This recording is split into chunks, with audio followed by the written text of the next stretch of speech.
మంచిదండి. ప్రభు నామానికి మహిమ కలుగును గాక.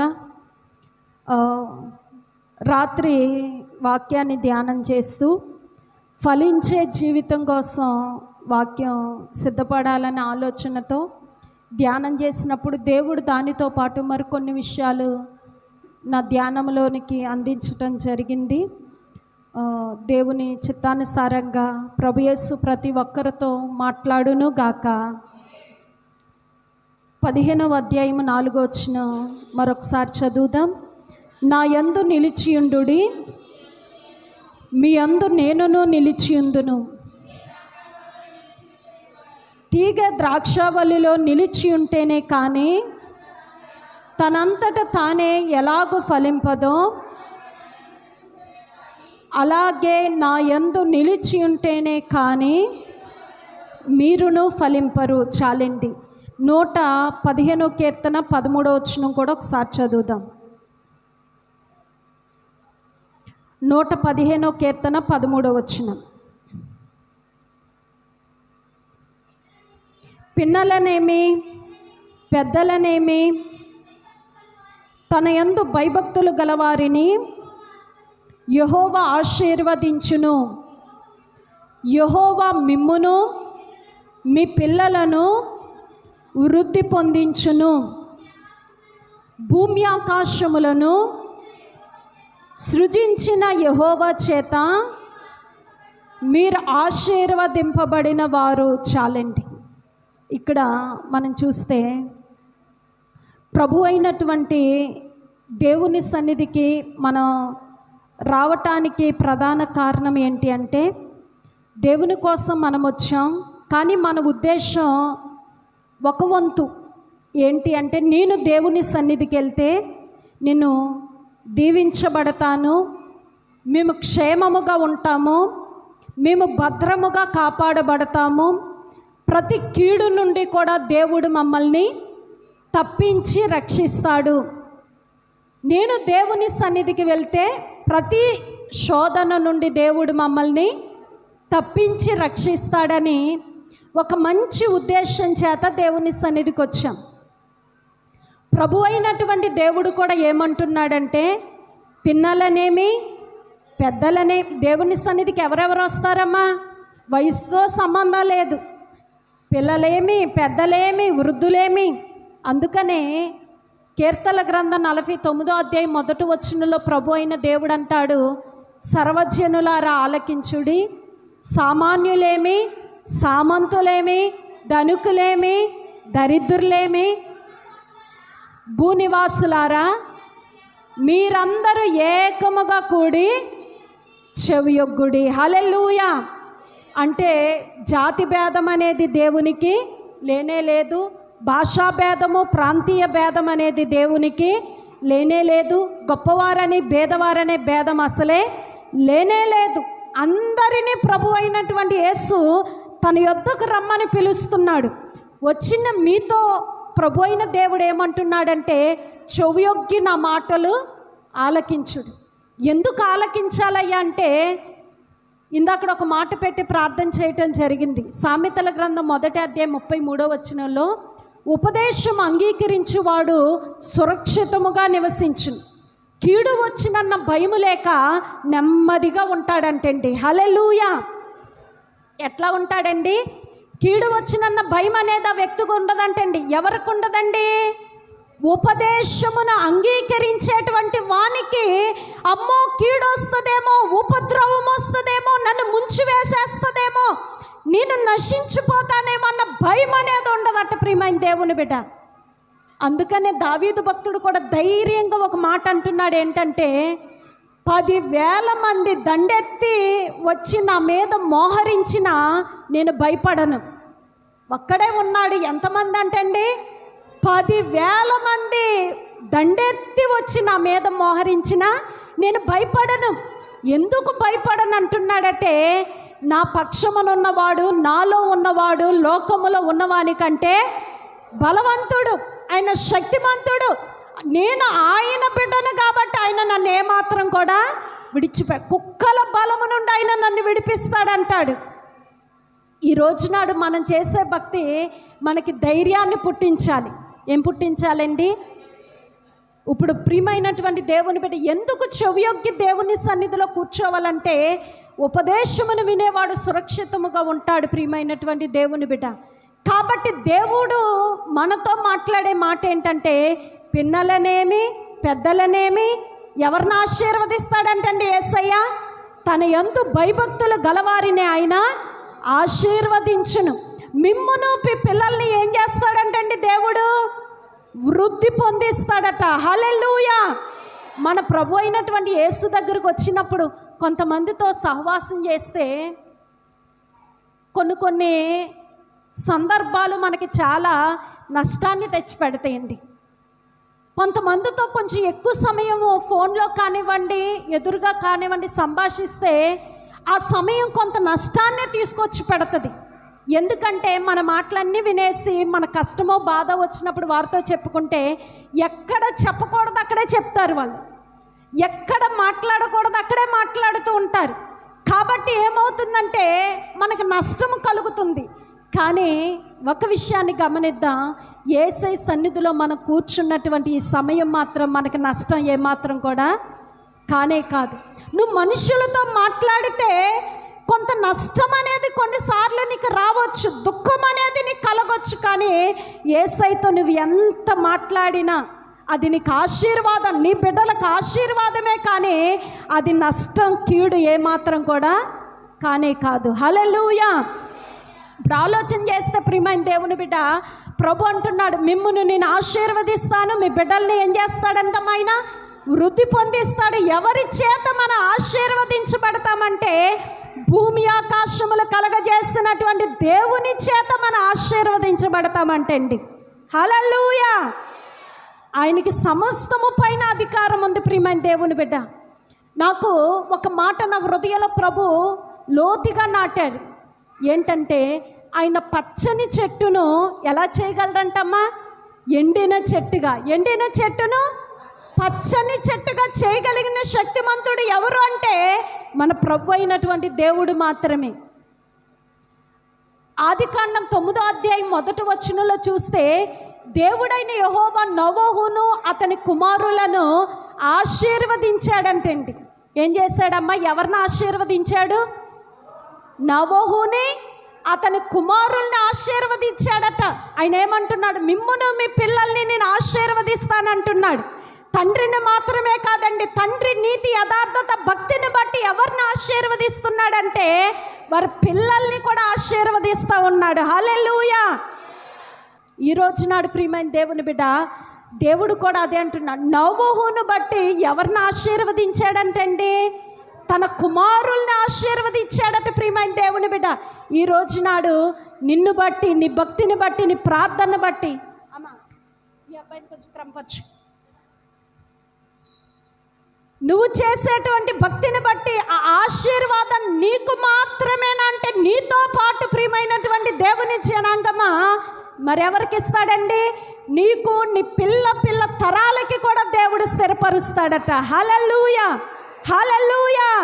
మన దేవుడు మనం ఎలా ఉండాలని కోరుకుంటున్నాడంటే ఫలించేవారుగా ఉండాలి. ఎలా ఉండాలంటే అండి, మనం పిల్లోడు పుట్టాడు, చిన్నగా ఉన్నాడు, ఎన్ని సంవత్సరాలైనా వాడు అలానే ఉంటున్నాడు. ఎంత ఫుడ్ పెట్టినా, ఎంత మంచి డైట్ ఇచ్చినా, ఎంత పౌష్టికాహారం పెట్టినా సరే అంతే ఉంటున్నాడు. సంతోషం అంటారా? ఈ రోజునాడు ప్రియమైనటువంటి దేవుని బిడ్డ, ఆయన మనకి మంచి ఆహారం ఇచ్చి ప్రతి వారం పోషిస్తూనే ఉంటున్నాడు. ఆరోగ్యవంతమైనటువంటి బోధన అందిస్తూనే ఉన్నాడు. మరి ఎంతవరకు మీరు ఫలిస్తూ ఉన్నారు? యేసయ్య అంటున్నాడు, 3 ఏండ్ల నుండి చెట్టు నిన్ను చూస్తున్నాను, ఫలాలు లేవు, ఆకులు తప్ప, కొమ్మలు తప్ప, కాయలు మాత్రం కనబడట్లేదు. కాబట్టి భూమి ఎందుకు వ్యర్థమైపోవాలి? దీన్ని తీసి పడవేసాయి, దీన్ని కొట్టేసాయి అంటున్నాడు ప్రియమైనటువంటి దేవుని బిడ్డ. ఆ తోటమాలి మాత్రం ఏమంటున్నాడండి? అయ్యా, ఈ 1 సంవత్సరానికి చూద్దాం, నేను దాని చుట్టూ తవ్వి ఎరువేసి నీళ్లు పెట్టి శ్రద్ధగా నేను పోషిస్తాను, కాయలు కాస్తే ఉంచుదాం, లేకపోతే అప్పుడే దీన్ని తీసేద్దాం అంటున్నాడు. ఈ రోజునాడు కూడా యేసయ్య మన దగ్గరికి వస్తాడు. మన ఫలాలు ఎప్పుడు నువ్వు దేవుని సన్నిధి 9 గంటల కంటే నువ్వు 10 గంటలకు 11ంటికి వచ్చే వ్యక్తిగా ఉంటే ఏదో 1 వారం 2 వారాలంటే కొన్నిసార్లు ఆలస్యం అవుతుంది. వాళ్ళ గురించి నేను మాట్లాడట్లేదు. ఎప్పుడు కూడా వెళ్దాంలే ప్రతి వారం ఇలానే ఉంటే ప్రియమైనటువంటి దేవుని బిడ్డ ఏది ఫలింపు? ఇన్ని సంవత్సరాలు గడుస్తున్నా సరే నేను ఆదివారమే వెళ్తానండి, ఇంకా మిగిలిన ఏ కార్యక్రమాలకి వెళ్ళను, ఉపవాస ప్రార్థనకి వెళ్ళను, సిద్ధపాటు కూడుకులకు వెళ్ళను, ఉపవాస ప్రార్థనలకు అసలే నేను వెళ్ళనంటే ఎక్కడ నీ ఫలింపేది ప్రియమైనటువంటి దేవుని బిడ్డ? ఇన్ని సంవత్సరాలని విశ్వాస జీవితంలో ఉంటూ కూడా కనీసం వారానికి 1 రోజైనా ఉపవాసం ఉండి ప్రార్థన చేయట్లేదంటే ఏది నీ ఫలింపు? ఆయన మన ఫలాలు వెదకటానికి వస్తాడట దేవుని బిడ్డ. ఫలించేవారిగా ఉండాలని దేవుడు ఆశపడుతూ ఉన్నాడు. వేసిన మొక్క వేసినట్టే పువ్వులు పూయకుండా కాయలు కాయకుండా ఉంటే మనకి విసుకొచ్చి దాన్ని నరికేస్తాం. ఫలించే మొక్కను తీసుకొచ్చి పెట్టుకుంటాం. కాబట్టి మనం ఎలా ఉండాలని తండ్రి ఆశపడుతున్నాడంటే ఫలించేవారుగా ఉండాలి. ఎలా ఉండాలండి? ఎప్పుడు ఫలిస్తామయ్యా అంటే ఇందాక మనం చదివాం కదండి, యోహాను సువార్త 15వ అధ్యాయం 4వ వచనంలో దేవుడు అంటాడు, మీరు నా యందు నిలిచిన ఎడల నేను మీ యందు నిలిచి ఉందును. తీగ ద్రాక్షవల్లిలో నిలిచి ఉంటేనే కానీ తనంతట తాను ఎలాగ ఫలింపదో అలాగనే మీరు నా యందు నిలిచి ఉంటేనే కానీ మీరును ఫలింపరు. హల్లెలూయా. ఇక్కడ ఆలోచిస్తే ప్రియమైనటువంటి దేవుని బిడ్డ ఎప్పుడు మనం ఫలిస్తామంటే మన యేసయ్యతో అంటుకట్టబడాలండి. యేసయ్యతో అంటుకట్టబడటం అంటే ఎట్లా అండి అంటే నువ్వు ప్రతి దినము దేవునితో సహవాసం చేస్తూ ఉండాలి. ప్రార్థనలో చాలా రకాలు ఉన్నాయండి. కనీసం ఒక్క అనుభవమైన నువ్వు కలిగి కొనసాగించే వ్యక్తిగా ఉన్నావా? వేకుజాం ప్రార్థన ఉంది, వ్యక్తిగత ప్రార్థన ఉంది, కుటుంబ ప్రార్థన ఉంది, సహవాసముగా సంఘముగా కూడి ప్రార్థన చేయటం ఉంది. ఈ రకంగా చూస్తే ప్రియమైనటువంటి దేవుని జనాంగమా ఎన్నో ఎన్నో ప్రార్థనలు రకాలు ఉన్నాయి. కనీసం ఒక్కటైనా సరే నువ్వు కలిగి దానిని కొనసాగించేటువంటి వ్యక్తిగా ఉంటే నువ్వు ఫలింపులోనికి వస్తావు. నిజానికి చూస్తే యాకోబు నిజానికి తన అన్నని మోసగించి వెళ్ళాడు. ఎవరిని మోసగించి వెళ్ళాడండి? కానీ మోసగాడు రెండింతలుగా ఎలా దీవించబడ్డాడయ్యా అంటే ప్రియమైనటువంటి దేవుని బిడ్డ అతడు చేసినటువంటి తప్పిదము నిమిత్తం ఎన్నో మార్లు పశ్చాత్తాపపడ్డాడండి. అయ్యో నేను అన్నను మోసం చేసి వచ్చానే, నేను అన్నని మోసం చేయటం ద్వారా నా తల్లికి దూరం అయ్యాను, నా తండ్రికి దూరం అయ్యాను, నా సహోదరునికి దూరం అయ్యాను, నా స్వదేశాన్ని నా బంధువుల్ని విడిచిపెట్టాల్సి వచ్చిందని ఎన్నో సార్లు పశ్చాత్తాపపడ్డాడు ప్రియమైన దేవుని బిడ్డ. ఆ మోసంలోనే అతడు కొనసాగలేదండి.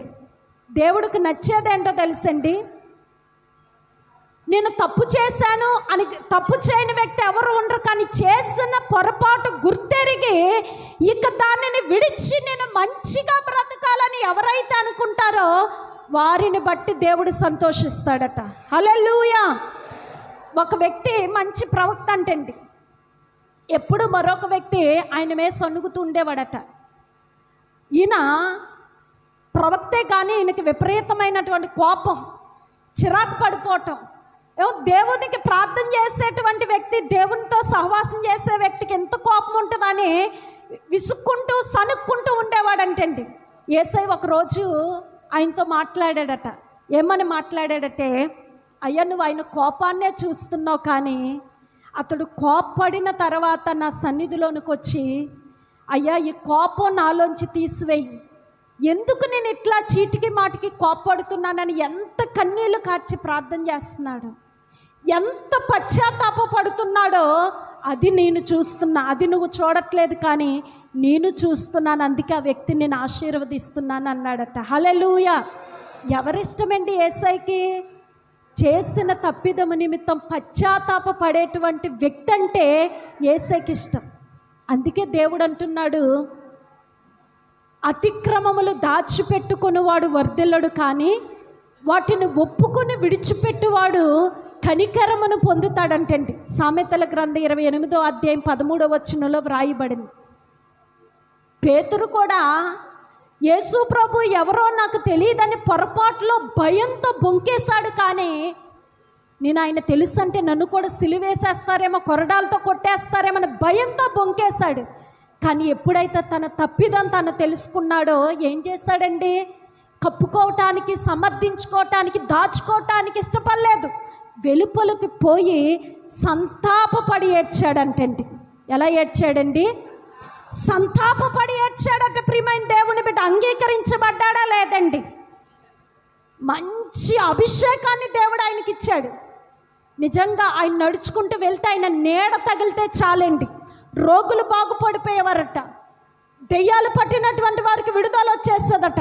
చనిపోయినటువంటి తబితా దగ్గర మోకరించి ప్రార్థన చేసి తబితా లే అనగానే ఆమె లేచి కూర్చుందండి. పోయిన ప్రాణాన్ని తిరిగి తీసుకొచ్చాడు. హల్లెలూయా! ఎవరు గొప్పవారు యేసయ్య దృష్టిలో అంటే పశ్చాత్తాప పడేవారంటే యేసయ్యకి ఇష్టం. కొంతమంది మనసు కఠినమైపోతుంది ప్రియమైన దేవుని. పశ్చాత్తాపము తప్పు చేస్తున్నా, నేను తప్పు చేశానే అనేది ఉండదు, కానీ సమర్థించుకుంటూ ఉండటం అది దేవునికి ఇష్టం లేదు, సంతోషం లేదు. కానీ పొరపాటులో తప్పిదం చేసిన యేసయ్యా నన్ను క్షమించవా ప్రభువా, నన్ను అంగీకరించి నాకు మరలా నూతన హృదయాన్ని దయచేయి. అలా పశ్చాత్తాపడిన వ్యక్తిని ఎవరినైనా మరొకరు జ్ఞాపకం చేయగలరా? ఏడ్చి ఏడ్చి పరుపు తేలి దావీదు 51వ అధ్యాయంలో చూస్తే, అయ్యా నీ రక్షణ ఆనందము నా యొద్ద నుండి తీసివేయవద్దు, నీ పరిశుద్ధాత్మను మరలా నాకు నూతనముగా పుట్టించు, ఈ సోపుతో నా పాపము పరిహరించి హిమము కంటే నన్ను తెల్లగా మార్చేయని ఎక్కెక్కి ఎక్కెక్కి ఏడ్చాడు. ఎప్పుడంటే నాతాను ప్రవక్త వచ్చి నువ్వు తప్పు చేసావు, నువ్వు పొరపాటు చేసావు, నీ తప్పిదాన్ని దేవుడు జ్ఞాపకం చేసుకున్నాడని చెప్పేశారు. ఈ రోజు నాడు సేవకులు గద్దిస్తే కోపాలు వచ్చేస్తున్నాయి, చర్చిలు మానేస్తున్నారు. ఏమ్మా అబ్బో అస్సలు భయంకరం. కానీ దావీదు అలా లేడండి. ఎట్లా ఉన్నాడంటే సేవకుడు గద్దించటంతో ఇంటికి పోయి గదిలోకి వెళ్ళి తలుపు వేసుకుని ఎక్కెక్కి ఎక్కెక్కి ఏడ్చి ఏడ్చి ఏడ్చి పరుపు తేలిపోయే విధంగా. ఎందుకు చెప్తాడమ్మా సేవకుడు? చెప్తే కోపం అని తెలుసు, మీరు అసూయ చూపిస్తారని తెలుసు, బాధపడతారని తెలుసు. కానీ గద్దిస్తే మీ మనస్సు మార్చుకుని పశ్చాత్తాపడితే మీరు దేవుని రాజ్యానికి మిమ్మల్ని చేర్చాలనే ఒక భారంతోనే తప్ప మిమ్మల్ని బాధ పెట్టాలనే ఉద్దేశం చేత కాదు.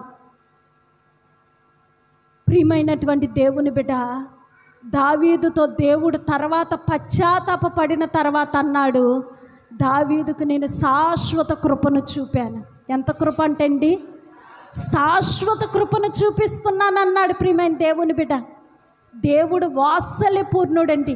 ఆయన కనికరం ఎన్ని తరాల వరకు వస్తుందంటండి? ఆయన కనికరం 1000 తరాల వరకు ఆయన కనికరాన్ని చూపిస్తాడట.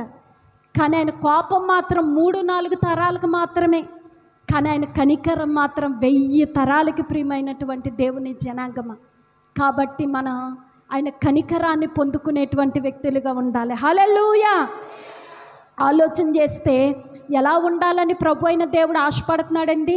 మనం ఎట్లా ఉండాలి? ఫలించేవారుగా ఉండాలి, పశ్చాత్తాపపడేవారుగా ఉండాలి. వారిని బట్టి యేసయ్య సంతోషిస్తున్నాడు.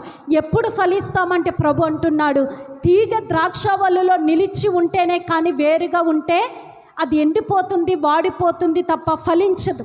అలానే మీరు నాతో అంటుకట్టబడి ఉంటేనే తప్ప నాకు వేరుగా ఉంటే మీరు ఫలించరని ప్రభు అయినటువంటి దేవుడు సెలవిస్తున్నాడు. దేవునిలో నిలిచి ఉన్నటువంటి వ్యక్తి సత్యవంతుడుగా ఉంటాడు. చాలామంది అంటారు, మేము దేవుణ్ణి నమ్ముకున్నామేంటి, దేవుడు అంటే మాకు చాలా ఇష్టమేంటి, మేము దేవునిలోనే నిలిచి ఉన్నామండి అంటారు. ఏమ్మా, కానీ దేవునిలో నిలిచి ఉన్నానంటారు, కానీ వెలుగులో ఉన్నామని చెప్పుకొని ఆయన క్రియలు చొప్పున చేయకపోతే ఆయనలో నిలిచినట్లు కాదటండి. ఆయనలో వెలుగులో ఉన్న ప్రకారం మనమును వెలుగులో నడిచిన ఎడల ఆయనతో అన్యోన్య సహవాసం గలవారమని దేవుని వాక్యం సెలవిస్తుంది. ఇప్పుడు చూస్తే వింటున్నారండి, దేవునిలో నిలిచినటువంటి వాడు సత్యవంతుడుగా ఉంటాడు, నీతిమంతుడుగా ఉంటాడు, యథార్థవంతుడుగా నడుస్తాడు. దేవునిలో నిలిచినటువంటి వ్యక్తి సత్క్రియలు బహు మక్కువతో చేయటానికి ఇష్టపడే వ్యక్తిగా ఉంటాడు. దేవునిలో నిలిచినటువంటి వ్యక్తి సేవకుడు చెప్పే ప్రతి మాటకి కూడా ఏకీభవించే వ్యక్తిగా ఉంటాడు, కానీ తిరస్కరించే వ్యక్తిగా ఉండడు. మీకు నేను 4 విషయాలు మీ మధ్య పెట్టాను. ఒకటి, సత్యవంతుడుగా ఉంటాడు. ఒకరోజు నతానియేల్ని యేసు ప్రభు దగ్గరికి నడిపించింది ఎవరండి చెప్పాలి. ఇప్పుడు చూస్తే నతానియేల్ని యేసు ప్రభు దగ్గరికి నడిపించింది ఎవరు అంటే ఫిలిప్పు. ఫిలిప్పు వెళ్ళి నతానియేలుతో, నేను మెస్సియాను కనుగొన్నాను, నువ్వు కూడా రాయ్యా, నీకు పరిచయం చేస్తానని చెప్తే, ఆయన ఎవరంటే ఆయన నజరేయుడైన యేసు అని చెప్పినప్పుడు, నజరేతులో నుండి మంచిది ఏదైనా వస్తుందా అంటే, వచ్చి చూడు అప్పుడు నీకే తెలుస్తుందని అన్నప్పుడు యేసు ప్రభు దగ్గరికి నతానియేలు రావటం జరిగింది. ఈ నతానియేలు యేసు ప్రభు దగ్గరికి వచ్చినప్పుడు వెంటనే నతానియేలు చూసి యేసయ్య ఏమంటాడో తెలుసండి? ఎవరైనా చెప్పగలరా? ఇతడును ఇశ్రాయేలీయుడే, ఇతని యందు ఏ కపటమును లేదు అని యేసయ్య సాక్ష్యం ఇస్తాడు. ఎవరిని చూసండి? నిజానికి నేను ఇందాక ఇక్కడ కూర్చుని ధ్యానం చేస్తూ ఉన్నప్పుడు యేసు ప్రభువుకి ఉన్న 12 మంది శిష్యులైతే 12 మందిలో ఎవరిని గురించి సాక్ష్యాన్ని యేసయ్య ఇవ్వాల. కానీ నతానియేలు యేసయ్య దగ్గరికి రావటమే యేసు ప్రభు ఏమంటున్నాడంటే, ఇతని యందు ఏ కపటము కూడా లేదు, ఇతడు యథార్థవంతుడు సత్యవంతుడు అని సాక్ష్యం ఇచ్చాడండి. హల్లెలూయా. అంటే మన యేసయ్య పై రూపాన్ని చూస్తాడా, హృదయ అంతరంగాలు చూస్తాడండి? హృదయ అంతరంగాన్ని చూస్తాడు. ప్రియమైన దేవుని జనాంగం, ప్రభువు అయినటువంటి యేసు ఇక్కడ నతానియేలులో ఏం చూస్తున్నాడండి? తన హృదయ అంతరంగాన్ని చూసి ఏమంటున్నాడంటే, ఇతడు ఇశ్రాయేలీయుడు, ఇతని యందు ఏ కపటము కూడా లేదు, ఇతడు సత్యవంతుడు అనటంతో ప్రియమైనటువంటి దేవుని జనాంగం, అయ్యా నన్ను నువ్వు ఎలా ఎరుగుతువు, నేను ఎలా తెలుసు నీకంటే, ఫిలిప్పు నిన్ను పిలవకమునిపై ఎక్కడ కూర్చున్నాడంటే ఆయన ఆ అంజూరపు చెట్టు క్రింద నువ్వు ఉన్నప్పుడే నేను నిన్ను ఎరిగి తిని అంటున్నాడు. హల్లెలూయా. నిజానికి దేవుని కన్ను దృష్టి ఎవరి మీద ఉంటుందంటే అంటే సత్యవంతుల మీద ఉంటుందండి. ఎవరి మీద ఉంటుందండి? సత్యవంతుల మీద ఉంటుంది దేవుని బిడ్డ. నీతిమంతుల మీద ఉంటుంది దేవుని యొక్క కన్ను దృష్టి. నేను దేవునిలో నిలిచే ఉన్నాను కదండి, ప్రతి ఆదివారం మందిరానికి వస్తున్నాను, కానుకలు ఇస్తున్నాను, నేను దేవుని పని అంటే శ్రద్ధగా చేస్తున్నాను అంటూ కూడా సత్యము జరిగింపకుండా ఉన్నావేమో, అవినీతిమంతుడిగా ఉన్నావేమో, కపట హృదయముతో ఉన్నావేమో, దేవుని బిడ్డ క్షమించలేని మనస్సుతో ఉన్నావేమో, దేవునిలో నిలిచినట్లు కాదు. దేవునిలో నేను నిలిచి ఉన్నానంటే నువ్వు సత్యము చెప్పే వ్యక్తిగా ఉంటావు. ఎలా ఉంటావమ్మా? ఏలీ తర్వాత ఎవరు నాయకులు అవ్వాలంటే తన కుమారులు నాయకులుగా నిలబడాలండి. ఓప్ని ఫినెహాసు ఏలీ కుమారులు. కానీ ఏలీతోటి అయిపోయింది. ఓప్ని ఫినెహాసులు న్యాయాధిపతులుగా లేరు. ఎందుకంటే అవినీతి మంత్రులను బట్టి. ఏమ్మా వింటున్నారా? ఏలీ తర్వాత సమూయేలు నిలబడటం జరిగింది. బాధాకరమైనటువంటి విషయం ఏంటంటే సమూయేలు చేసినటువంటి భక్తి నీతి తన పిల్లలకు రాలా. ఎందుకంటే అక్కడ ఎలా ఉన్నారంటే సమూయేలు మంచి సత్యవంతుడండి. ఎటువంటి వాడండి? సత్యవంతుడు, మంచి సత్యవంతుడు. కానీ తన కుమారులు ఎట్లాంటి వారంటే ఎవరు డబ్బిస్తే వారి పక్కనే మాట్లాడేవారు. నీతిమంతుల్ని అవినీతిమంతులుగా, అవినీతిమంతుల్ని నీతిమంతులుగా చేసేసేవారు లంచాలు పుచ్చుకుని. దేవుడు ఏం చేశాడంటే కొట్టివేశాడండి.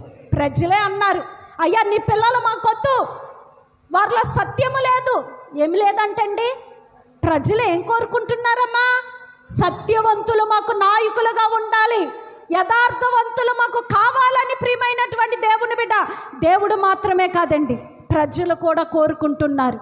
కాబట్టి సమూయేలు తర్వాత నిలబడిస్తున్నటువంటి తన కుమారులైనటువంటి అబియా, యోవేలులు కొట్టివేయబడ్డారు. ప్రియమైన దేవుని బిడ్డ నాయకులుగా నిలబడలేకపోయారు. తన కొడుకులు ప్రవర్తన చూసి ఇప్పుడు ఇశ్రాయేలీలు అడుగుతున్నారు, నీ కొడుకులు మాకు నాయకులుగా వద్దు, మాకు ఒక రాజు కావాలని. ఎందుకని వారు ప్రవర్తన విషయంలో నమ్మకంగా ఉండలేకపోయారు. కాబట్టి నేను దేవునిలో నిలిచి ఉన్నానంటే ఆ వ్యక్తిలో ఏముండాలంటే సత్యం అనేది ఉండాలి. హల్లెలూయా. రెండవదిగా దేవునిలో నిలిచిన వ్యక్తిలో మనకు కనబడేది ఏంటంటే నీతిమంతుడుగా ఉంటాడు. ఎలా ఉంటాడండి? నీతిమంతుడుగా ఉంటాడు. ప్రియమైనటువంటి దేవుని జనాంగమా, ఒకసారి లూకాసు వార్త 23వ అధ్యాయం 50-51 వచనాలు చదువుదాం.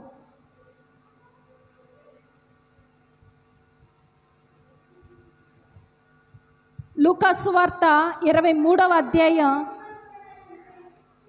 చదువమ్మా. అతడు సజ్జనుడును నీతిమంతుడునయుండి వారి ఆలోచనకును వారు చేసిన పనికిని సమ్మతింపక దేవుని రాజ్యము కొరకు కనిపెట్టుచుండినవాడు. చాలండి. ఇక్కడ ఎవరిని గూర్చి మనం చదువుతున్నామండి? చెప్పగలరా? అరిమత యోసేపు అనేటువంటి వ్యక్తిని గూర్చి మనం చదువుతున్నాం. 50వ వచనంలో అతడి పేరు మనకి కనబడుతుంది.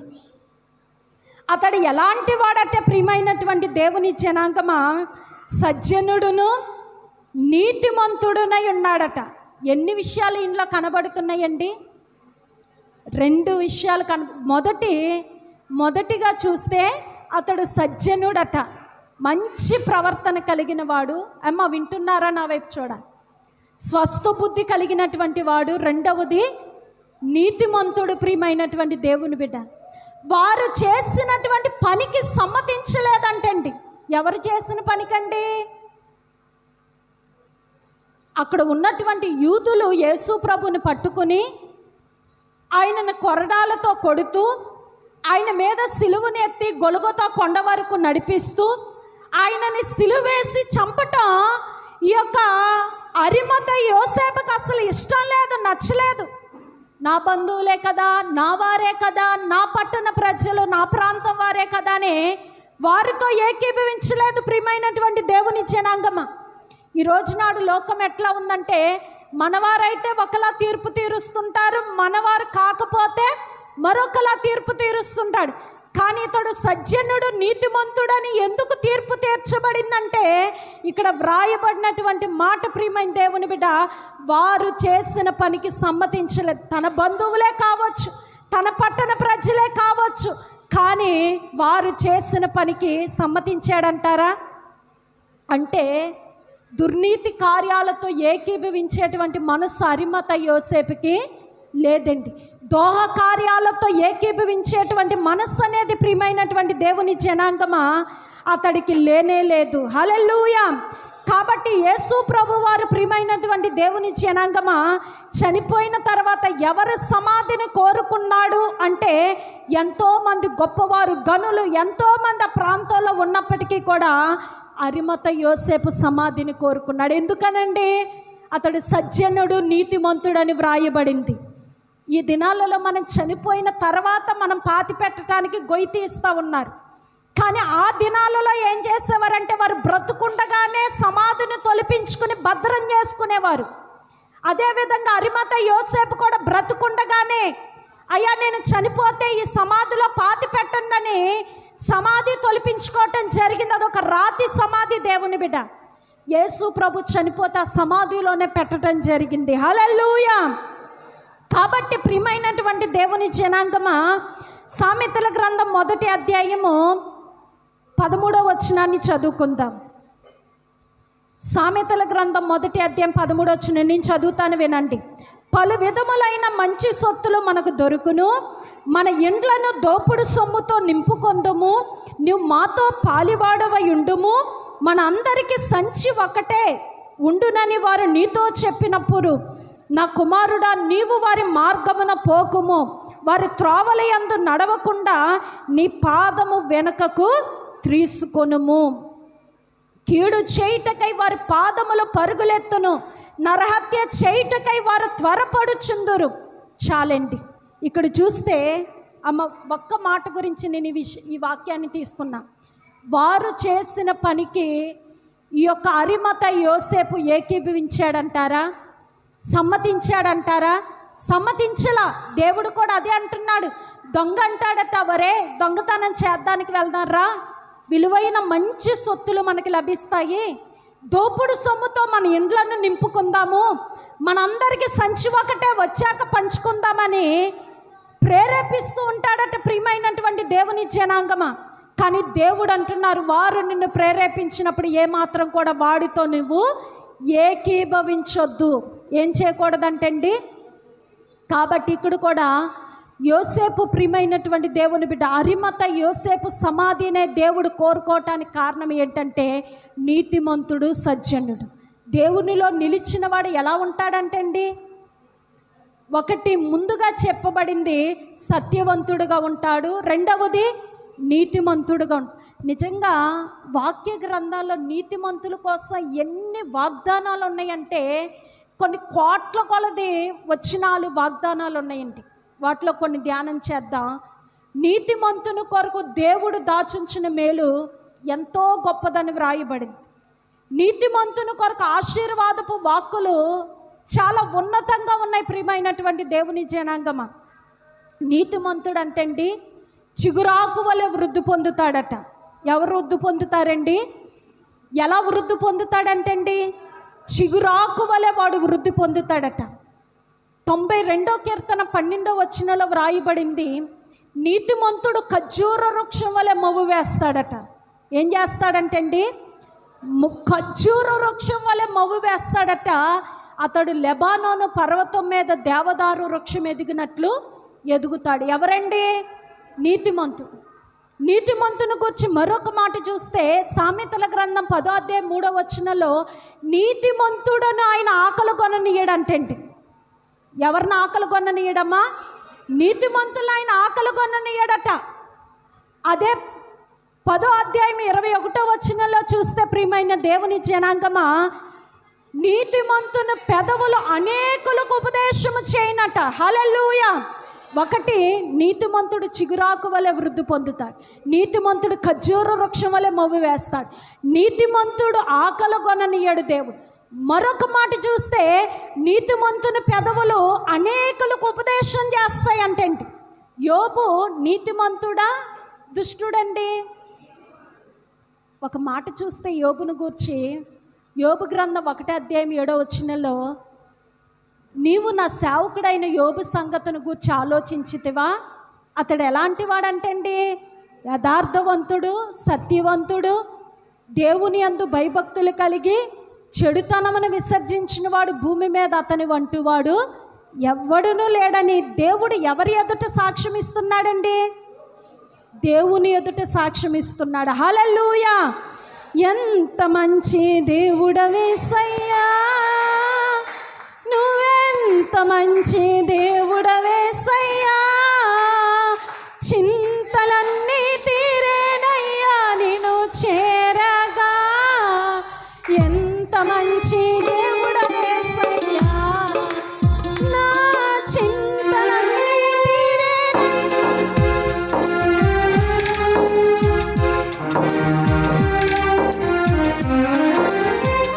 చాలు.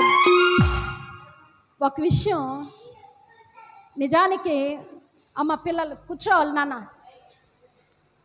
నాకు వాక్యం చెప్పేటప్పుడు ఉసూరుమంట ఉండటం కానీ అట్లా ఉంటే కానీ అలా కాలు చాపుకుని ఉంటే ఒకటి వాక్యం నడిపింపు రాదండి. మా ఉందూరు సంఘంలో కేశవరం నుంచి ఒక ఆయన వస్తున్నాడు. ఏం చేసేవాడంటే ఆయన అలా కాలు చాపుకుని అట్లా కూర్చునేవాడు. ఆరాధన చేసి అందరు ఏడ్చి ఏడ్చి ప్రార్థన చేస్తుంటే ఈయన ఇట్లా ఉండేవాడు. అరే చెప్దామంటే కొత్తగా వస్తున్నారు, బాధపడతారేమో, రావటం మానేస్తారేమో, అదొక బాధ. నిజంగానండి వారం అంతా నా పని ఏంటంటే ఆయన కోసం ప్రార్థన చేయటమే. ప్రభువా నేను మాట్లాడితే మళ్ళీ బాధపడతారేమో, రావటం మానేస్తారేమో, ఎలా మాట్లాడాలి ప్రభువా అని వారం అంతా కూడా ప్రతి పూట ప్రార్థన చేసేదాన్ని. నిజానికి ఆ ప్రార్థన చేసిన మరుసటి వారం నుంచి అందరిలాగా చేతులెత్తి గంభీరంగా ఆమేన్ అనే వరకు ధారాళంగా ప్రార్థన చేస్తున్నాడండి. హల్లెలూయా. నిజంగా నాకు నిజంగా ఆశ్చర్యం అమ్మ కూర్చోబెట్టాలి, ఎనోష్ కూర్చోవాలి. ఇప్పుడు ఈ వారం అంతా ఎనోష్ కోసం ప్రార్థన చేయాలేమో నేను. నిజంగానండి ఒక విషయం జ్ఞాపకం చేసుకుంటే ప్రార్థనకి ఎంత శక్తి ఉందో అనిపించింది నాకు. వాక్యం వినేటప్పుడు కూడా అనాలోచనగా ఉండేవాడు, కానీ చక్కగా కాళ్ళు ముడుచుకుని చేతులు కట్టుకుని వాక్యం మాత్రం టక టక టక అందిస్తూ ఉండేవాడు, కానీ అశ్రద్ధగా ఉండేవాడు, ఫోన్ చూసుకునేవాడు. నిజంగా ప్రార్థనలో చాలా శక్తి ఉంది. ప్రభు నామానికి మహిమ కలుగును గాక. అయితే ప్రియమైనటువంటి దేవుని జనాంగమా, ప్రార్థనకి చాలా శక్తి ఉందండి. ఇక్కడ చూస్తే ఎందుకు ఈ మాట చెప్పానంటే, నేను మీకు వాక్యం అందించాలని ఇంచుమించు 2-3 గంటల దేవుని సన్నిధిలో ధ్యానం చేసి ప్రార్థన చేసి ఎంత కష్టపడతామంటే, 1 గంట మీకు వాక్యం అందించటం కోసం శరీరాన్ని నలగొట్టుకుంటాం. ఆ కొన్ని గంటలు ఎన్నో పనులు జ్ఞాపకం వస్తూ ఉంటాయి, పిల్లలు పిలుస్తూ ఉంటారు. అయినప్పటికీ కూడా అన్నీ విడిచిపెట్టి బిడ్డలు వస్తారు, మంచి వాక్యాన్ని అందించాలని చాలా శ్రమ పడుతూ ఉంటాం, చాలా ఉట్టినే నిలబడితే మాటలు వచ్చేవండి, వస్తాయి. కానీ ఎలా ఉంటాయో తెలుసా? వినే మీకు అనిపిస్తుంది వీళ్ళు ఎప్పుడు ముగించేస్తారా బాబు అన్నట్టు ఉంటుంది. చెప్పే మాకు కూడా గమ్మున టైం అయిపోతే బాగుంది, ముగించేసి వెళ్ళిపోదాను. కానీ కష్టపడి దేవుని సన్నిధిలో ప్రయాసపడి కన్నీళ్లు కార్చి ప్రార్థన చేసి వాక్యాన్ని ధ్యానం చేసి వచ్చి చెప్పినటువంటి మాటలు ఎలా ఉంటాయంటే చాలా చాలా శక్తివంతముగా ఉంటాయి. వినే కొద్దీ వినాలనిపిస్తుంది. అలాంటి టైంలో మీలో ఉన్న శరీర బలహీనతలను బట్టో నాకు తెలియదు, లేకపోతే ఆసక్తి లేకపోవటమో తెలియదు, ఉసూరుమంట ఉండొద్దు. దయచేసి 1 గంట గట్టిగా చెప్తే నేను 1 గంట మించి చెప్పను వాక్యం. 1 గంట శ్రద్ధగా వినండి దయచేసి. మరలా నేను మీ దగ్గరికి రాను నెలొచ్చే వరకు కూడా. కాబట్టి శ్రద్ధగా విందాం. మీకు ఒక విషయాన్ని చెప్తాను. సత్యవాక్యం చాలా స్థలాలలో లేక ఆత్మలో క్షీణించుకుపోయి ఎంతోమంది బలహీన పడిపోతున్నారు. కడుపు నిండిన వాడట తేనె పట్టును తొక్కుకుంటూ వెళ్ళిపోతాడట. మనలో చాలామంది అలానే ఉన్నారు. దయచేసి వాక్యానికి చెవునివ్వండి.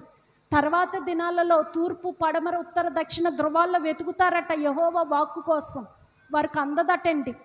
నిన్నే ఒక సేవకుడు చెప్తున్నాడు, వాక్యం లేని దినాల్లో కూడా మనం వాక్యం ప్రకటించే వాళ్ళుగా ఉండాలి.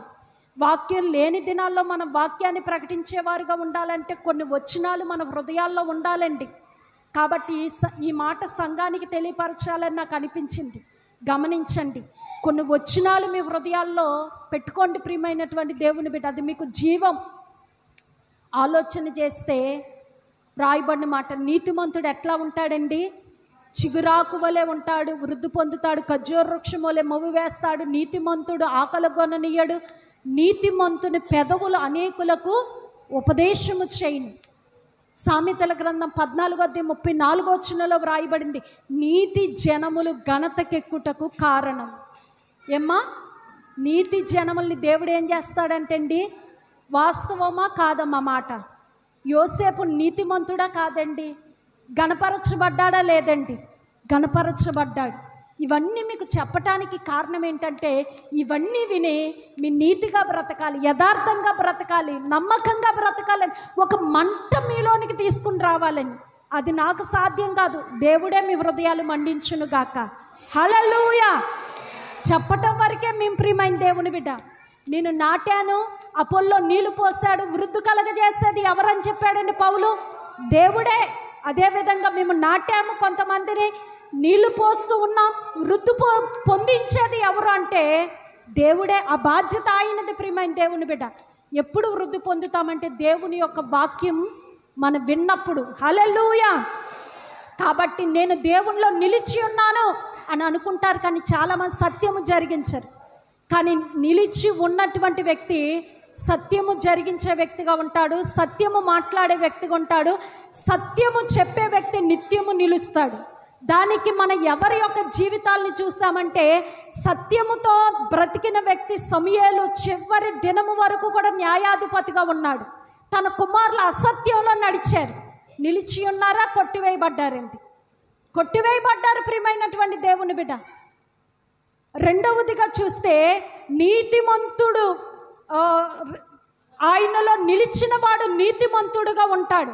ఎవరిని చూసామండి?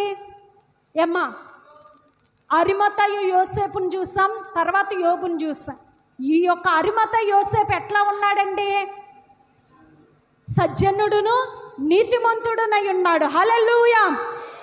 ఆయనలో నేను నిలిచి ఉన్నాను అనుకునేటువంటి వ్యక్తి ఎలా ఉంటాడంటే అబద్ధం ఆడటానికి ఇష్టపడడు. ఎందుకంటే దేవుడు అబద్ధమాడు పెదవులు నాకు అసహ్యం అంటున్నాడు. ఎవరంటే అసహ్యం అండి? అబద్ధమాడేటువంటి పెదవులు నాకు అసహ్యం అంటున్నాడు. దేవుని రాజ్యంలో కూడా వారికి ప్రవేశం ఉండదండి. మనం అనుకుంటాం ఆ చిన్న అబద్ధమే కదండి, ఆ చిన్న మోసమే కదండి, చిన్న మాటే కదండి, కానీ అది భయంకరమైన నష్టాన్ని తీసుకొస్తుంది, ప్రాణాలనే తీసేస్తుంది అబద్ధం అనేది. ప్రియమైన దేవుని బిడ్డ, మనకి అననీయ సఫేరాల్ని దేవుడు చూపించాడు. వారు ఇరువురు కలిసి పొలం అమ్మి కొంత దాచుకుని కొంత తీసుకొచ్చి అపోస్తుల పాదాలు పెడితే, ఇంతే వచ్చిందయ్యా మీ భూమి అంటే, అవునయ్యా ఇంతే వచ్చింది మాకు, ఎందుకంటే చెప్పొచ్చుగా అయ్యా మాకు కావాలి కొంత దాచుకున్నాం, మాకు అవసరతలు ఉన్నాయంటే ఎంతో దీవించబడేవారు నిజంగా. అవునయ్యా ఇంతే వచ్చింది అంతా తీసుకొచ్చేసా అనేసరికి పరిశుద్ధాత్మ దేవుణ్ణి మోసపుచ్చటానికి మీరు ఎందుకు ఏకీభవించారంటే ఆ మాట వింటూ వింటూ ఉండగానే పడి ప్రాణాన్ని విడిచిపెట్టేశాడట. తన భార్య కూడా వచ్చింది. ప్రియమైతే ఇంతే వచ్చిందా మీ భూమి అంటే తన భార్య కూడా అబద్ధం ఆడేస్తుంది. అవును అంతే వచ్చిందయ్యా, వచ్చింది అంతా తీసుకొచ్చి ఇచ్చేసాం మీకు, పేదలకు పంచి పెడతారని అంటే నీ భర్తని పాతి పెట్టినవని పాదములు ఇక వాకిటినే నిలిచి ఉన్నాయి, వారు నిన్నును మోసుకొని పోతారంటే అక్కడికక్కడ ఆమె పడి ప్రాణం విడిచిపెట్టేసిందట. చిన్న అబద్ధమే కదా అనుకున్నారు, కానీ జీవితమే స్పాయిల్ అయిపోయింది. అంతటితో వారి జీవితాలు ముగిసిపోయినాయి. దేవుని బిడ్డ, దేవుడు అంటున్నాడు అబద్ధమాడు పెదవులు నాకు అసహ్యం. అబద్ధమాడు వారు అగ్ని గంధకములతో మండు గుండములో కాల్చబడతారట. నేను అబద్ధం ఆడకూడదు అని నువ్వు అనుకుంటే అబద్ధం ఆడే పరిస్థితే నీకు రానివ్వడు దేవుడు. హల్లెలూయా. సత్యమే చెప్దాం, సత్యమే మాట్లాడదాం. దేవుని బిడ్డ, ఏమ్మా చర్చికి రోజు రాలేదంటే ఏదో ఒక అబద్ధం చెప్పేస్తారు. ఉన్నది ఉన్నట్టు చెప్పేవారు చాలా తక్కువ. వద్దు ప్రియమైన దేవుని బిడ్డ, సత్యవంతులుగా మనం బ్రతుకుదాం. ఒక మాట చూద్దాం. ప్రకటన గ్రంథం 21వ అధ్యాయం 26వ వచనం. నేను కొన్ని నిమిషాల్లో వాక్యాన్ని ముగించేస్తాను.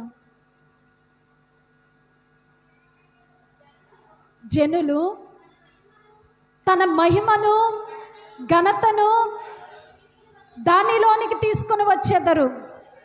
గొర్రెపిల్ల యొక్క జీవ గ్రంథమందు వ్రాయబడిన వారే దానిలో ప్రవేశించేదరు. కానీ నిషిద్ధమైనదేదైనను అసహ్యమైన దానిని అబద్ధమైన దానిని జరిగించువాడైనను దానిలోనికి ప్రవేశించడు. హల్లెలూయా, హల్లెలూయా. ఇక్కడ దానిలోనికి ప్రవేశించరు. దేనిలోనికండి? దేవుని రాజ్యములోనికి, పరలోక రాజ్యములోనికి. ఎవరు ప్రవేశించరంటండి? నిషిద్ధమైన దానిని, అపవిత్రమైన దానిని, అబద్ధమైన దానిని, అసహ్యమైన దానిని జరిగించువారు దానిలో ప్రవేశించరట. ఆ రాజ్యంలో మనం ప్రవేశించాలంటే మనం దేన్ని మానుకోవాలండి? అబద్ధం ఆడేటువంటి పెదవులను విడిచిపెట్టాలి. దేవుడు అంటున్నాడు, చెడ్డ మాటలు రాకుండా నీ నాలుకను, కపటపు మాటలు పలకకుండా నీ నోటిని కాచుకొను. మనం దేవునికి ప్రియమైనటువంటి దేవుని ప్రియమైనటువంటి వారుగా ఇష్టలుగా ఉండాలి అంటే ఖచ్చితంగా దేవుడు విడిచిపెట్టమని వాటిని విడిచిపెడితేనే మనం ఖచ్చితంగా దీవించబడతాం. హల్లెలూయా. రెండవది, నేను దేవునిలో నిలిచి ఉన్నాను అని ఖచ్చితంగా చెప్పగలిగేటువంటి వ్యక్తి, దేవునిలో నిలిచినటువంటి వ్యక్తి మరొక లక్షణాన్ని కలిగి ఉంటాడు. ఏంటంటే సేవకుని మాటతో ఏకీభవిస్తాడు. తిరస్కరిస్తాడా? ఏకీభవిస్తాడండి. మోషే ఎవరు అంటే, మోషే నా ప్రియ సేవకుడు అన్నాడు దేవుడు. ఎవరంటండి? ఈ సేవకుడు నా ఇల్లంతటిలో నమ్మకమైనటువంటి వాడు, మిక్కిలి సాత్వికుడు, దేవుని సేవకుడు. ఒక విషయం, ఎవరు వర్ధిల్లుతారు, ఎవరు కాపాడబడతారు, ఎవరు దీవించబడతారు అనేది ఒక మాట చెప్తాను. అదే ప్రాంతంలో మోషే ఎదుర కోరాహు అనేటువంటి వ్యక్తి కూడా ఉన్నాడు. ఈయన ఎవరు అంటే భక్తి కలిగిన వాడిగానే ఉన్నాడు, ప్రార్థన చేసేవాడిగానే ఉన్నాడు, ప్రతి ఆదివారం చర్చికి వెళ్ళేటువంటి వ్యక్తిగానే ఉన్నాడు. కానీ ఆలోచన, తలంపు, హృదయం అంతా కూడా అమ్మ క్రమపరచాలి. ఎనోష్ కూర్చో, చాక్లెట్ ఇస్తాను కూర్చో. ఏంటి? దుష్ట ఆలోచనలు, దుష్ట తలంపులు. కానీ మోషే అలాంటి వాడు కాదు. ఇప్పుడు ప్రియమైనటువంటి దేవుని జనాంగమా, ఈ యొక్క మోషేతో చేరిన వారందరూ, మోషేతో ఏకీభవించిన వారందరూ కూడా ఫలించారు, వృద్ధి పొందారు, కాపాడబడ్డారు. కోరాహుతో చేరినటువంటి వారందరూ ఏమయ్యారంటే ప్రియమైన దేవుని బిడ్డ, యెహోవా సన్నిధిలో నుండి అగ్ని వచ్చి వారిని కాల్చివేసిందంట. ఏమైపోయారమ్మా? కాల్చివేయబడ్డారు. ఈరోజు నాడు కూడా సేవకుడు యొక్క మాట చాలామంది తిరస్కరిస్తూ ఉంటారు, ఏకీభవించేవారుగా ఉండరు. చెప్పిన ప్రతి మాటకి సనిగేవారుగా, గొనిగేవారుగా ఉంటారు. సేవకుడు సేవకుడుగా చెప్పే మాట కాదు, కానీ దేవుడు తన సేవకుడికి ఒక ఆలోచన, ఒక మాట అందిస్తే దానినే సంఘానికి తెలియపరుస్తుంది. అందరి విషయంలో నేను అనట్లా, దేవుని ఆత్మ నింపుదల కలిగి కన్నీటి ప్రార్థన చేసి దేవుణ్ణి సేవించేటువంటి వ్యక్తి తాను నడవవలసిన మార్గము యెహోవాయే వారికి బోధిస్తాడంటండి. తనకు తానుగా వెళ్ళేది కాదు. దేవుడు బోధించినట్లు వారు చేస్తారు, దేవుడు బోధించమన్నట్లే వారు బోధిస్తారు. నేను చెవులో చెప్తాను, మీరు వెలుగులో ప్రకటించండి. నేను రహస్యముగా చెప్తాను, మీరు మిద్దెల మీద ప్రకటించండి అంటున్నాడు దేవుడు. హల్లెలూయా. ఈ రోజు నాడు ఈ స్థలంలో నిలబడి నేను చెప్పే మాటలు మీకు రాత్రి దేవుడు నా చెవులో చెప్పిన మాటలే. ఆయన సన్నిధిలో కూర్చుని ఏం ధ్యానం ఏం చెప్పాలి ప్రభా, ఏం బోధించాలి ప్రభా, ఆయన సన్నిధిలో ధ్యానం చేసి పొందుకుని ఆయన నేను చెవులో చెప్పిన వాటిని మీరు ఎక్కడ ప్రకటించాలి? మిద్దెల మీద ప్రకటించండి అంటున్నాడు. వారికి వారుగా ప్రకటిస్తారని సనిగేవారు, గొనిగేవారుగా ఉంటే ఉండొచ్చు, కానీ అది మీకు కీడే, నష్టమే. ఎందుకంటే సనిగే వారిని దేవుడు సంహారకునికి అప్పగించేస్తాడట. వారిలో సనుగుట చేత సంహారకుని చేత చనిపోయారని వ్రాయబడింది మొదటి కొరింథీ పత్రిక 10వ అధ్యాయం 10వ వచనంలో. ప్రియమైన దేవుని బిడ్డ, ఏకీభవించేవారుగా ఉందాం. మోషేతో ఏకీభవించాడు యెహోషువ. దీవించబడ్డాడా? లేదండి. గొప్పవాడయ్యాడు, దీవించబడ్డాడు. అతడు ప్రార్థన చేస్తే చాలండి, సూర్య చంద్రులు ఆగిపోయాయి. హల్లెలూయా. ఎందుకని? అభిషేకం ఎక్కడి నుండి వచ్చింది దేవుని బిడ్డ? మోషే ప్రతి మాటకి ఏకీభవించాడు. ఆయన అడుగులో అడుగులు వేస్తూ నడిచాడు, అంటు కట్టబడ్డాడు. ఏలియా చెప్పిన ప్రతి మాటకి సమ్మతించాడు ఎలీషా. దీవించబడ్డాడా? లేదండి. దీవించబడ్డాడు. ఏలియా చెప్పిన మాట విని మొదట అప్పం సేవకుడికి చేసుకొచ్చింది ఎవరమ్మా? సారిపాతు వెధవరాలు. పోషించబడిందా? లేదండి. సేవకుడు మాటతో నువ్వు ఏకీభవించేటువంటి మనస్సు నీకుంటే దేవుని బిడ్డ, నువ్వెక్కడ నష్టపడవు, ఎక్కడ కీడనేది నీకు రాదు, నీకు క్షేమము, మేలు అనేదే కలుగుతుంది. హల్లెలూయా. ఎందుకంటే వారు దుష్టాలోచనలు నీకెవరు, నీ కీడు కలిగేటువంటి యోచనలు వారు నీకు ఇయ్యరు, కానీ దేవుని యొక్క ఉద్దేశాలే నీకు తెలియపరుస్తారు, దేవుని వాక్యాన్ని నీకు అందిస్తారు. ప్రియమైనటువంటి దేవుని జనాంగమా, కాబట్టి అది నీకు ఆశీర్వాదం. హల్లెలూయా. దేవునిలో నిలిచినటువంటి వ్యక్తిలో జరిగేటువంటి మంచి కార్యం ఒకటి చెప్పి నేను ముగించేస్తా. సత్క్రియల యందు ఆసక్తి కలిగిన వారుగా ఉంటారు. తీతు గ్రంథం తీద్దాం, ఏం పర్వాలేదు, ఒక పావుగంట ఆలస్యమైన మన 12:30 ఇంటికి వెళ్ళిపోవచ్చు. హల్లెలూయా. ఏమ్మా? తీతు గ్రంథం 2వ అధ్యాయం 14 వచ్చిన దేవుడు తన కోసం ఎవరిని ఏర్పాటు చేసుకుంటున్నాడు?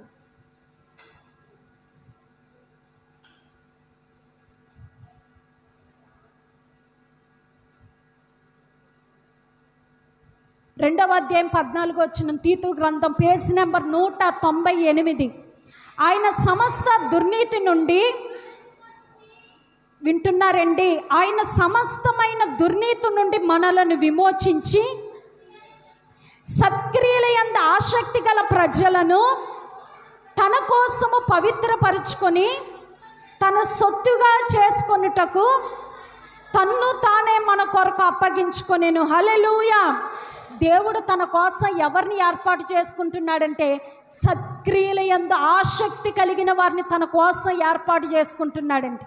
వారంటే బహిష్టం అంటే యేసయ్యకి. రోమపత్రిక 2వ అధ్యాయం 7వ వచనంలో వ్రాయబడింది, సత్క్రియలు ఓపికగా చేయొచ్చు, మహిమను, ఘనతను, అక్షయతను వెదుకువానికి ఆయన నిత్య జీవం ఇస్తాడట. ఎవరికి నిత్య జీవం ఇస్తాడండి? సత్క్రియలు ఓపికగా చేయొచ్చు ఎవరైతే మహిమను, ఘనతను, అక్షయతను వెతుకుతారో దేవుని బిడ్డ, వారికి నిత్య జీవాన్ని ఇస్తాడట. ఈ సత్క్రియలు అందరూ చేస్తున్నారయ్యా అంటే చేయట్లేదండి. అమ్మ కూర్చోబెట్టాలి పిల్లల్ని. ఒక విషయాన్ని జ్ఞాపకం చేసుకుంటే ప్రియమైన దేవుని జనాంగమా, మనం దేవుని ఎదుట నిలబడినప్పుడు మన మీద సాక్ష్యం ఇచ్చేవి ఏవి అంటే సత్క్రియలేనండి. ఈ సత్క్రియలు చేసే వ్యక్తే దేవుని చేత మెప్పు పొందుకుంటాడు. వింటున్నారండి? ఇది చెప్పి నేను ముగించేస్తా. సత్క్రియలు చేసే వ్యక్తే దేవుని రాజ్యంలో ప్రవేశిస్తాడు. సత్క్రియలు చేసే వ్యక్తే దేవుని చేత మెప్పు పొందుకుంటాడు. ఎలా చెప్పగలరండి అంటే, మత్తయి సువార్త 20:31 నుండి చూస్తే, గొల్లవాడు గొర్రెల్లో నుండి మేకల్ని వేరు చేసినట్లు ప్రభు కూడా ప్రత్యక్షమైనప్పుడు అంటండి, నీతిమంతుల్లో నుండి అవినీతిమంతుల్ని, అవినీతిమంతుల్లో నుండి నీతిమంతుల్ని వేరు చేస్తాడట. తన కుడివైపున గొర్రెల్ని, తన ఎడమవైపున మేకల్ని నిలవబెడతాడట. గొర్రెల్ని దేవుడు దేంతో పోల్చాడండి? నీతిమంతుల్ని గొర్రెలతో పోల్చాడు, దుష్టుల్నేమో మేకలతో పోల్చాడు. ఈ కుడివైపున ఉన్న వారితో అంటున్నాడు, నా తండ్రి చేత ఆశీర్వదింపబడిన వారులారా. ఎవరి చేత ఆశీర్వదింపబడ్డారమ్మా? దేవుని చేత ఆశీర్వదింపబడ్డారంటండి. లోకము పుట్టినది మొదలుకొని మీ కొరకు సిద్ధపరిచిన రాజ్యములో మీరు ప్రవేశించుడి, స్వతంత్రించుకోండి అంటున్నాడు. ఎడవైపున ఉన్న వారితో అంటున్నాడు అంటారా? అనట్లా. వీరితో మీరు స్వతంత్రించుకోండి. నేను మీకు ఎందుకు ఇచ్చాను అనుకుంటున్నారా రాజ్యాన్ని? ఏమ్మా వినాలి. నేను ఆకలి గొంటిని, మీరు నాకు ఆహారం పెట్టారు. దప్పిగొంటిని, మీరు నాకు దాహం ఇచ్చారు. నేను రోగినై ఉంటిని, చెరసాల్లో ఉంటిని, మీరు నన్ను చూడటానికి వచ్చారు. నేను పరదేశినై ఉండగా మీరు నన్ను చేర్చుకున్నారు. నిజంగా వారు చేసిన సత్క్రియలు దేవుడు జ్ఞాపకం చేసుకున్నాడా లేదండి? అమ్మ వినాలి. సత్క్రియలే మీ ఎదుట సాక్ష్యం ఇవ్వబోతున్నాయి. నువ్వు చేసే సత్క్రియలను బట్టే దేవుని ఎదుట అంగీకరించబడబోతున్నా దేవుని బిడ్డ. వెంటనే వీరంటారు, అయ్యా నువ్వెప్పుడు రోగువై ఉంటే మేము చూడడానికి వచ్చాం, నువ్వెప్పుడు ఆకలి కొంటే మేము ఆహారం ఎప్పుడు పెట్టామయ్యా, నువ్వెప్పుడు దప్పికొంటే మేము దాహం ఇచ్చామంటే యేసయ్య ఏమంటాడో తెలుసండి, ఈ మీ సహోదరుల్లో ఒకనికి ఇలాగ చేస్తే అది నాకు చేసినట్లే. ఎవరికి చేస్తేనంటండి, ఒక దినాన్న విలియం కేరీ గారు అనుకుంటా, ఆయన స్వార్థ ప్రకటించి వస్తూ ఉండగా ఒక ఆయన దారిలో చలితో బాగా వణికిపోతూ ఉంటే ఈయన కోటు తీసి ఆయనకి ఇచ్చేసి వచ్చేసాడంటండి. వచ్చేసి పడుకుంటే పరలోకంలో యేసు ప్రభు కోటు వేసుకుని అటు ఇటు తిరుగుతున్నాడట. ఈయన కోటేనంటది. లేదు, కోటు ఇచ్చి వచ్చేస్తే చక్కగా వేస్తే అటు ఇటు తిరుగుతున్నాడంట.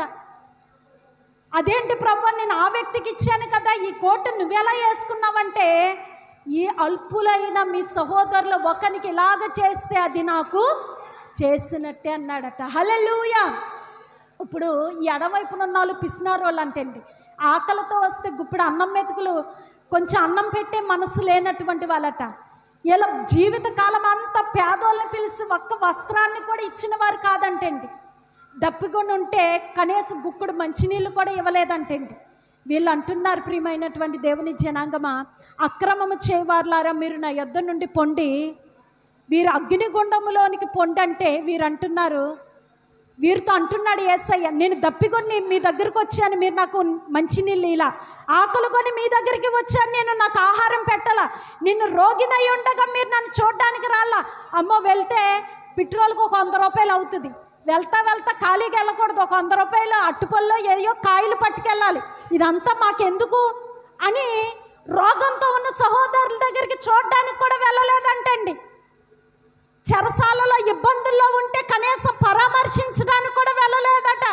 యేసయ్య అంటున్నాడు, ప్రభువా నువ్వెప్పుడు వచ్చావు మా దగ్గరికి, నీకెప్పుడు పెట్టలేదయ్యా, నువ్వెప్పుడు రోగువై ఉన్నావు, నీవెప్పుడు చూడలేదయ్యా అంటే, అల్పులైన మీ సహోదరులు ఒకరికి ఎలా చేసి ఉండుంటే అది నాకు చేసినట్లుగా ఉండును, కానీ మీ హృదయాన్ని కఠినపరుచుకున్నారు, మీరు చూడ్డానికి రాలా, పరామర్శించలేదు, సహాయం చేయలేదు, కాబట్టి నాకు చేయనట్టే అని పొమ్మన్నాడట ప్రియమైన దేవుని బిడ్డ అగ్నిగుండంలోనికి. చివరిగా క్రీస్తులో నిలిచిన వాడు చేసేది, సత్యవంతుడుగా ఉంటాడు, నీతిమంతుడుగా ఉంటాడు. మూడవదిగా చూస్తే ప్రియమైనటువంటి దేవుని బిడ్డ అబద్ధం ఆడనటువంటి వ్యక్తిగా ఉంటాడు. నాలుగవదిగా చూస్తే సేవకుని మాటతో ఏకీభవించేవాడుగా ఉంటాడు.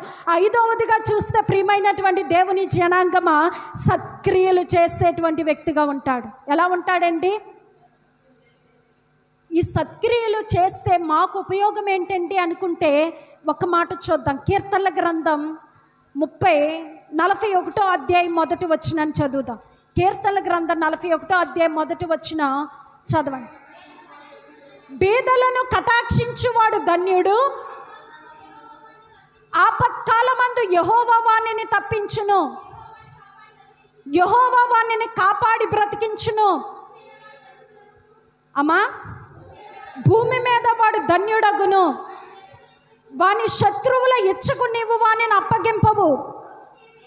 రోగశయ్య మీద యెహోవా వానిని ఆదరించును, రోగము కలుగగా నీవే వానిని స్వస్థపరచుదువు. చాలండి. పేదల్ని కటాక్షించువాడు ధన్యుడట ప్రియమైన దేవుని జనాంగమ. నిజంగా ఈ మాటలు చదివినప్పుడు నాకు చాలా సంతోషం అనిపించింది. వింటున్నారండి? దేవుని మాట వినే చెవులు కొందరికే ఉంటాయి, కానీ ఇక్కడ అందరికీ ఉన్నాయని నేను నమ్ముతున్నాను యేసు నామములో. ఆమేన్. ఇక్కడ వ్రాయబడిన మాట చూస్తే బేదల్ని కటాక్షించువాడు ధన్యుడట. నేను బేదల్ని కటాక్షిస్తే నాకు లాభం ఏంటంటే ఆపత్కాలమందు యెహోవా వానిని తప్పిస్తాడట, యెహోవా వానిని కాపాడి బ్రతికించును.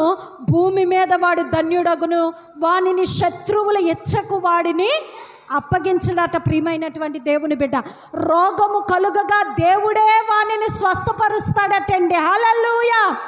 దానికి రుజువు ఒక వ్యక్తి కనబడుతున్నారండి. తబిత చనిపోయింది, సత్క్రియలు చేసిందా లేదండి? బహుగా చేసిందని వ్రాయబడింది.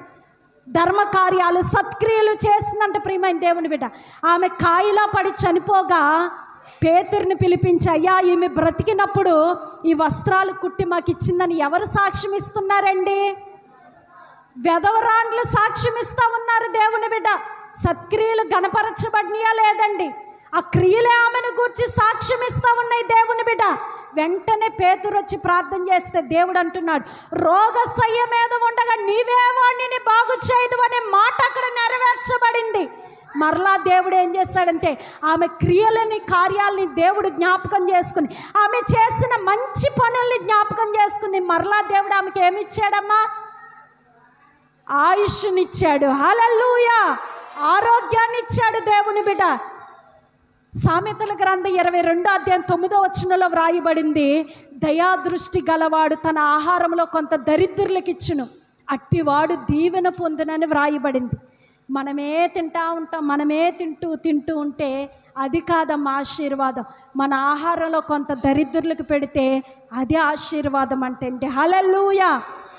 మన క్రియల్ని దేవుడు ఏం చేస్తున్నాడంటే జ్ఞాపకం చేసుకుంటూ ఉన్నాడు. ఒకటి, క్రీస్తులో నిలిచి ఉన్నాను, ప్రతి ఆదివారం మందిరానికి వస్తున్నాను, దేవుడి పనిలో నేను ముందుంటున్నా, అది చేస్తున్నా, ఇది చేస్తున్నానంటే చేస్తున్నావు, మంచిదే, విడిచిపెట్టొద్దు, కొనసాగించు. వాటితో పాటు క్రీస్తులో నిలిచినటువంటి వాడు, ఆయన అంటున్నాడు, మీరు నాలో నిలిచి ఉంటేనే ఫలిస్తారు. నేను మీలో నిలిచి ఉంటాను, మీరు నాలో నిలిచి ఉంటే.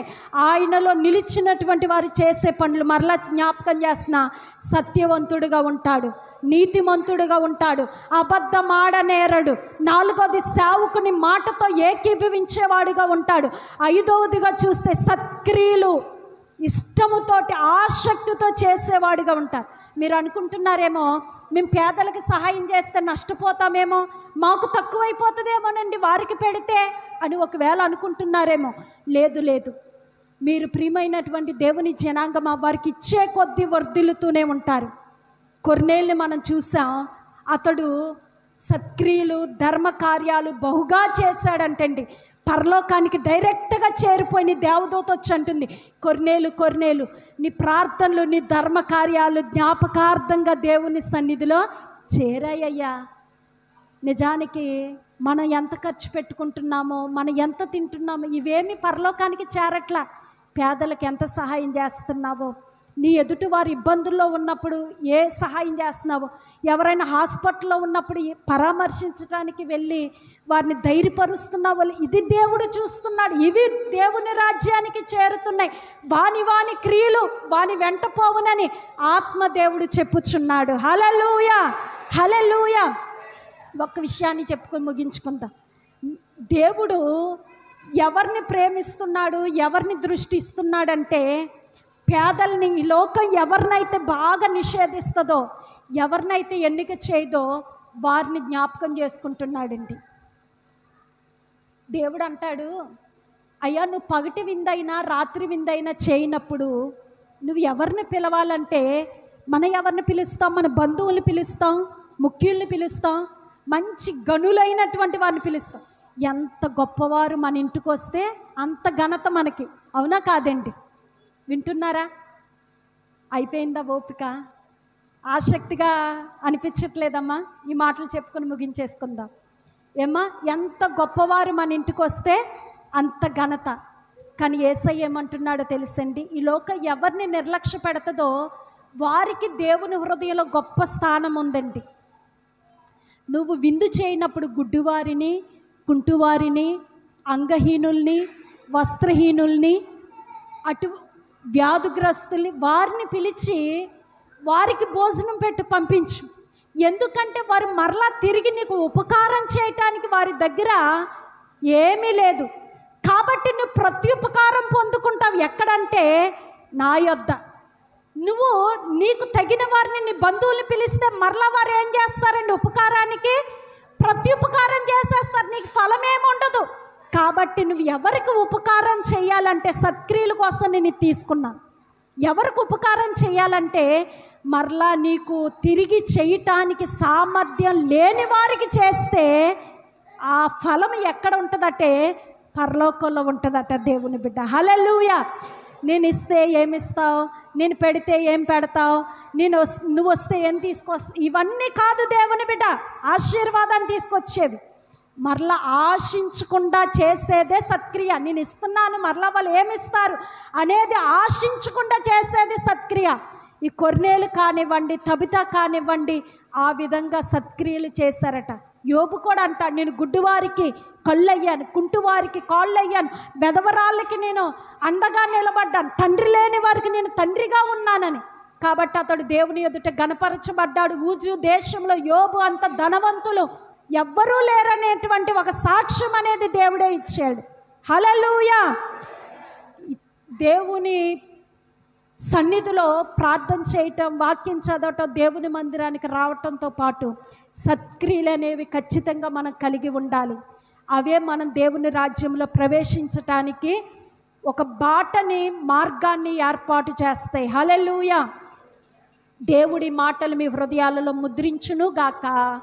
ఆమేన్. చిన్న ప్రార్థన చేసుకుందాం. మహాపరిశుద్ధుడా, గనుడా, అత్యున్నత సింహాసనం పైన ఆసీనుడైన తండ్రి, నీ ఘనమైన, శ్రేష్టమైన, ఉన్నతమైన నామమునకు లెక్కలేని వందనాలు, స్తుతులు, స్తోత్రాలు చెల్లిస్తున్నానయ్యా. నీ సన్నిధిలో విత్తబడినటువంటి ప్రతి మాట వారి హృదయాల్లో ముద్రించండి, ఫలింప చేయండి, శక్తిని దయచేయండి, వాటిని అనుసరించి నడుచుకునే భాగ్యం దయచేయండి. నీలో మేము నిలిచి ఉండాలి, సత్యవంతులుగా, నీతిమంతులుగా, అబద్ధం ఆడనేరని వారుగా, సేవకుడు మాటతో ఏకీభవించేవారుగా, సత్క్రియలు చేసేవారముగా అట్టి కృపను మాకు అనుగ్రహించి మేలులతో నింపి నడిపించమని యేసు పరిశుద్ధ నామమున అడిగి వేడుకొంచున్నాము తండ్రి. ఆమేన్. మంచి